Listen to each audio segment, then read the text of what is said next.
We are living in the world where there is a struggle when it comes to understanding the meaning of gender as a whole. As a result, there are clashes between people who interpret gender as a form of the past, which is stereotype, and the people who interpret gender in the democratic world, who shares norms of democracy. We are in the SABC 410. Ladies and gentlemen, welcome to the show. Thank you so much. Okay.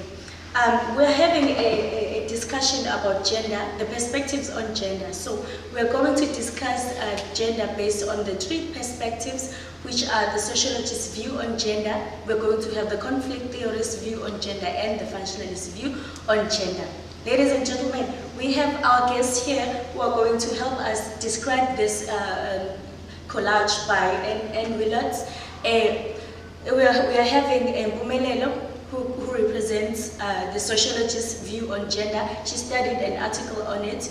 We are going to have Thandeka. Thandeka is going to scaffold us through the functionalist view of gender.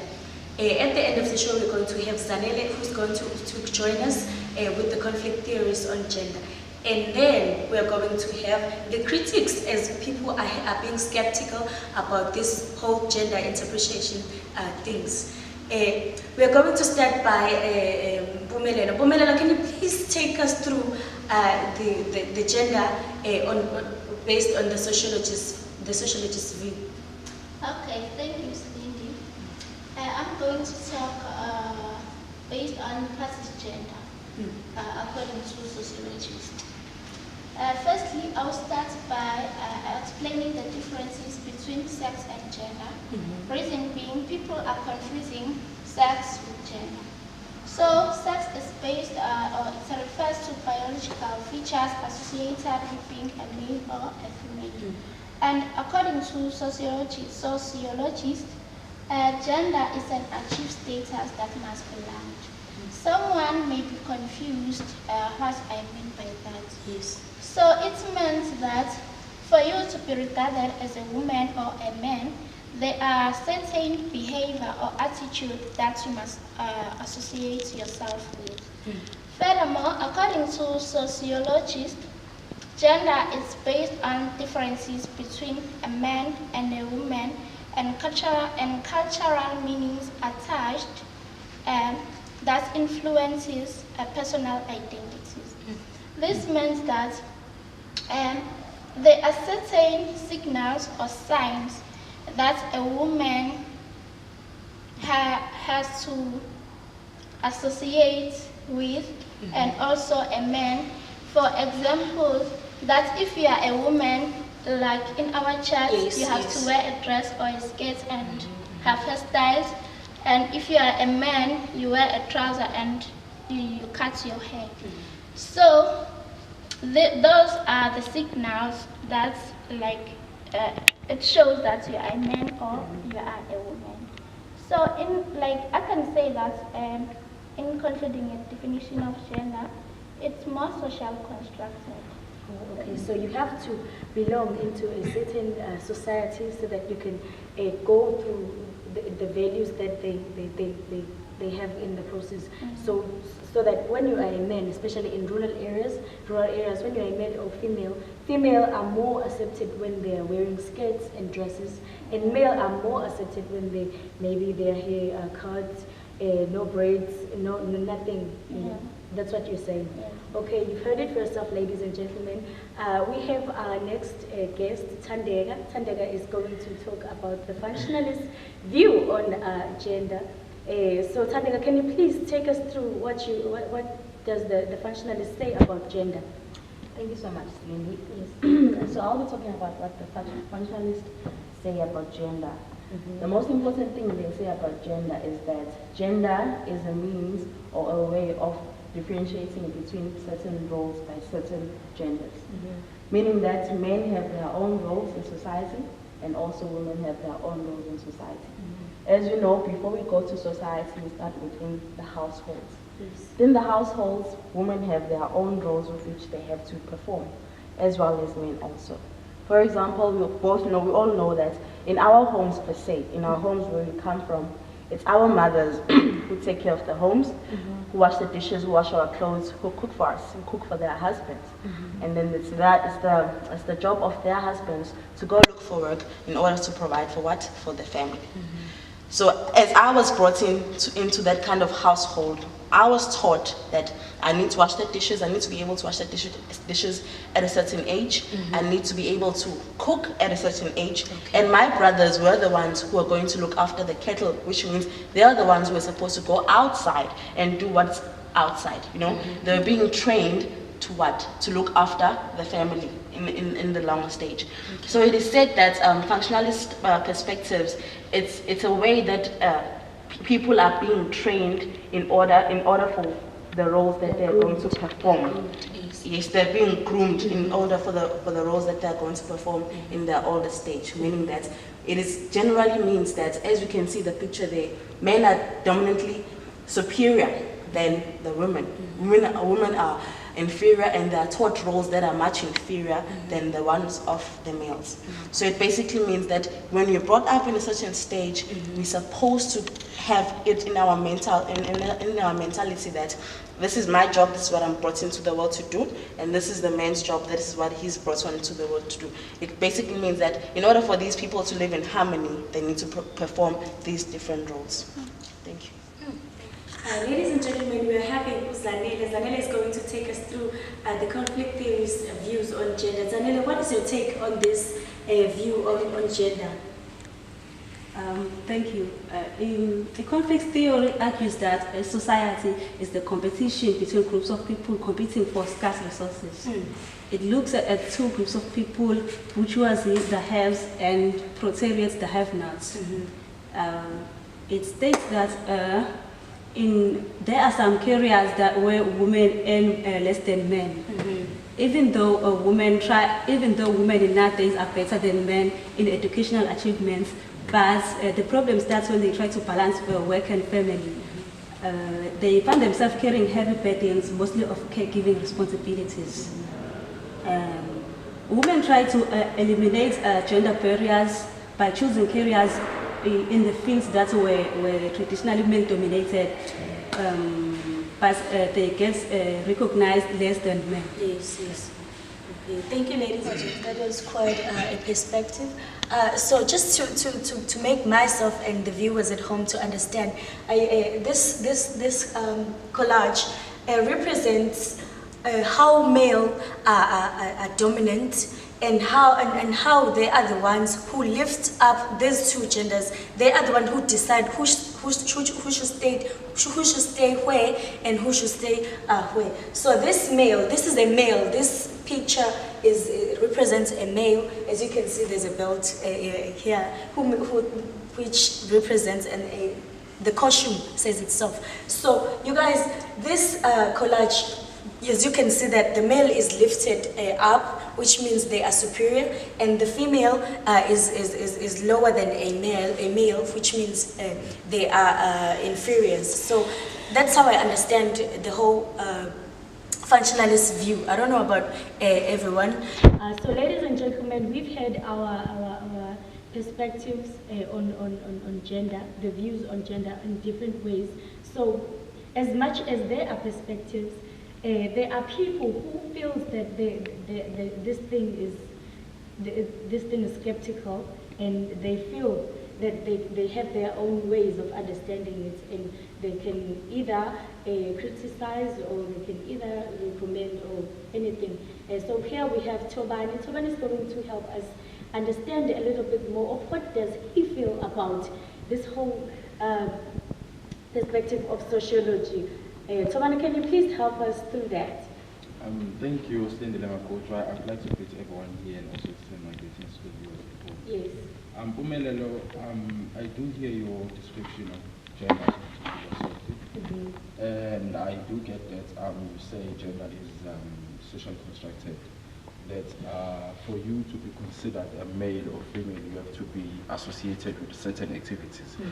Okay, my problem, for example here, going back to early ages, if you were a child, like a boy child, you are expected to play with like cars, guns, and like blocks to prepare you for when you grow up, to know that you are going to be a man of the house. You want As to you can build see a there, house. the Yes. kids are playing with cars and Yes, also on that picture they have there. yes. So if you're a girl child, you are expected to play with dolls, dress them up, make them hairstyles, do makeup to prepare you that this is what you're going to be doing like for the rest of your life.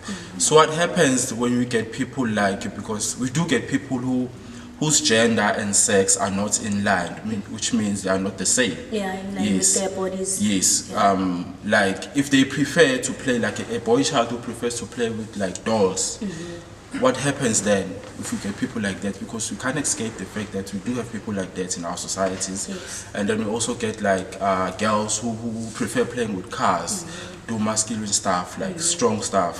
What happens then? That is my problem with your description of gender according to sociologists. Or you mean that it invades Yes. personal space on Yes, how yes. should the individual Express think, themselves, think how should they feel. Yeah, so Yes. that they can belong. Why should we belong when we feel this thing inside ourselves? Yes. So, ladies and gentlemen, thank you, Tobane. Skulile is going to add on or criticize on what Tobane has said. Skulile, can you please take over?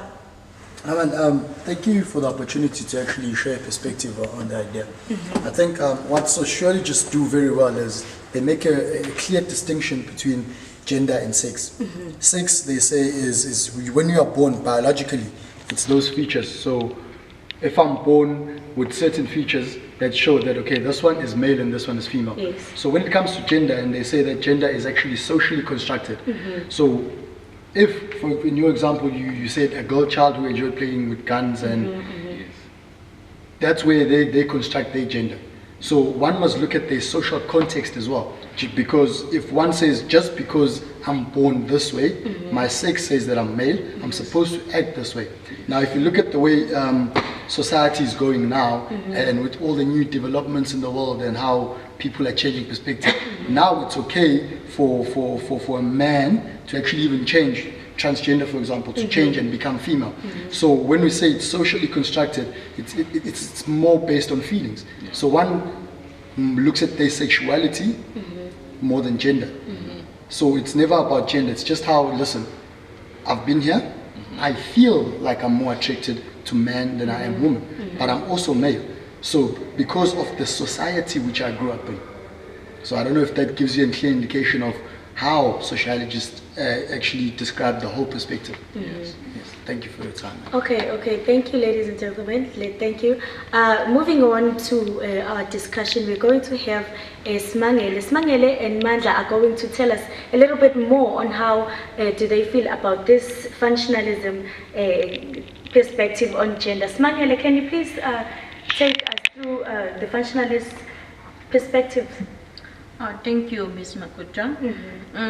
Based on functionalism, as Sandega said, that functionalism is about gender role. The girl is supposed to do the certain duties at home, and the boy is supposed to do the certain duties at home.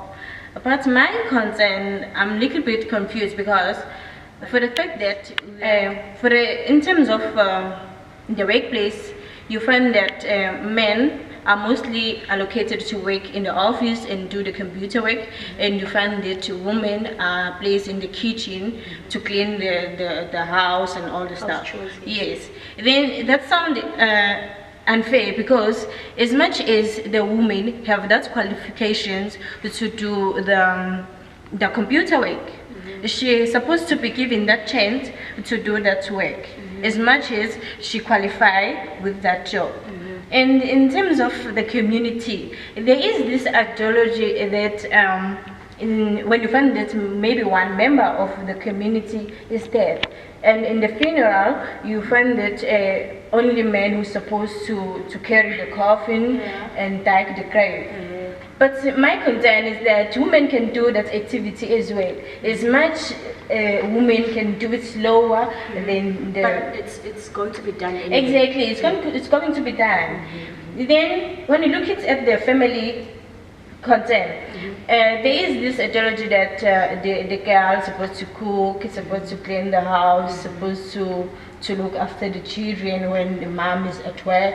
But the boy can also look after the siblings as well. Yeah, this is what I'm really confused in terms of functionalism. Okay. Yes.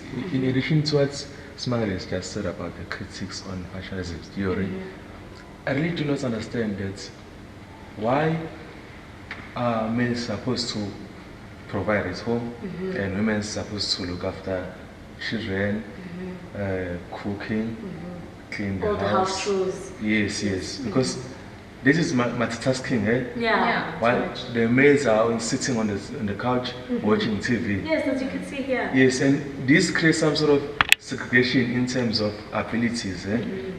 And that segregation starts at an early age where a child is being taught how to behave when they get to the real world. As you can see there's a picture there, a girl with a doll and a boy with a car. This one. So in that way they are being taught that when you get to the real world, you will have to look after babies, you will have to cook, you will have to clean the house, you will have to cook for your husband. What? While your husband is sitting on the couch watching TV. That is so unfair. I do not really understand this functionalism theory. Thank you. Oh, okay. So thank you, ladies and gentlemen. We've had a very good discussion on this one. So we have Tando and Sanele. They're going to tell us more on conflict theory, views on gender. So Tando and Poise are going to critique. It's either they are criticizing or they are agreeing with the statement. So Tando, can you please take us through the conflict theory's view? Okay, thank you, Slindile. I think for me there is a bit of unfairness between the two genders. In the workplace, you will find that men are the ones who are dominating. For instance, they are taking leading roles. They are making decisions, while women are expected to follow the orders that they have been set for them. In a home environment, I think men are also being denied opportunities to bond with their children and to babysit their children, while they are capable or they have the potential to do so. It is regarded as a woman's job to do so. Women are also being denied opportunities outside the home environment.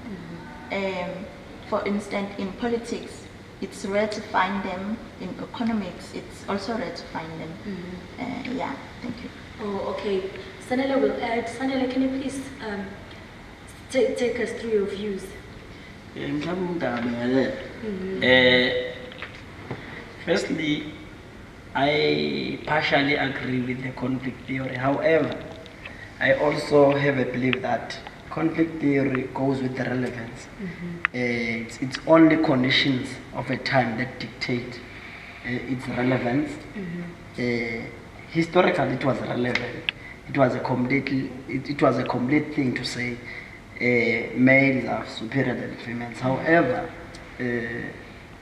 I truly believe that that's no longer the case. It's not that everything that is being done in the world it benefits the superiors, of which we claimed to be males before. If you look at the current generation, we are all getting equal opportunities in doing things.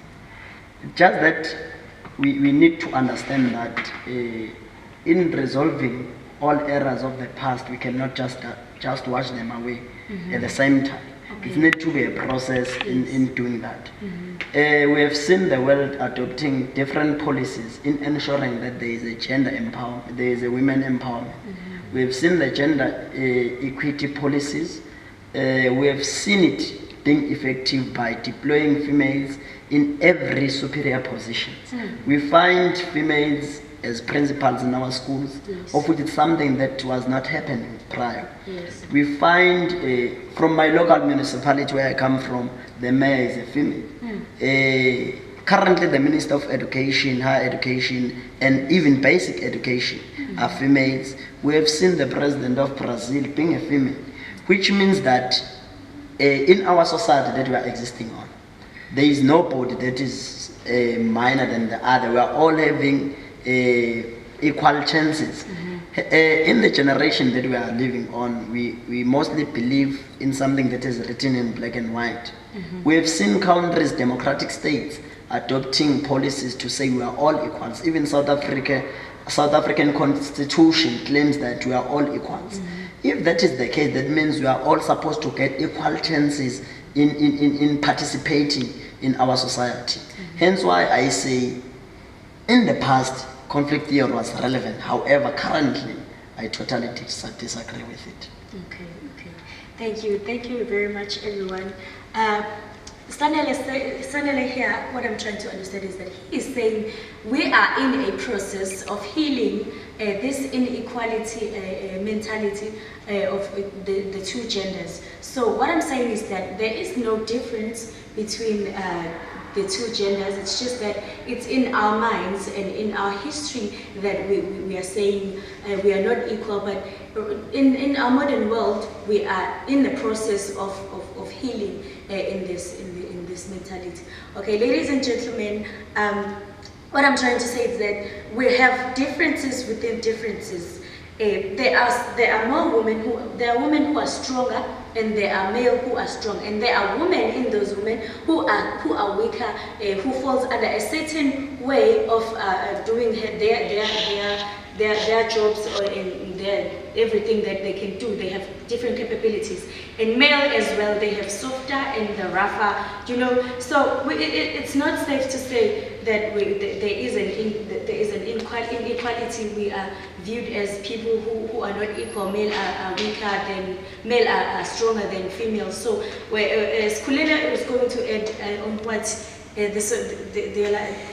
how are we going to say maybe people understand which I'm trying to say which perspective should we say it's safe to say it's happening right now. Skulile. I think adding on to that, we must first look at the three perspectives. And out of those three, I feel that the more relevant one now is actually the sociologist theory, because if you look at the others, they are very much based on what happened in the past. Yes, because of the logistics of the past, males were superior, because the males would actually go to war, and the women stayed home to actually make sure that they looked after. But if you look at the sociologist theory, it now takes into context where you are in the world and what are you exposed to and what do you have access to. So in looking at those three perspectives, I'd say that one is more socially relevant now than the other two were relevant in the past, but this one is actually relevant now moving forward. Well, ladies and gentlemen, as I said, people understand the theories' perspectives on the past, and there are those who interpret it in the future, in the modern world that we are living in. So, this is the end of our show. Ladies and gentlemen, thank you very much.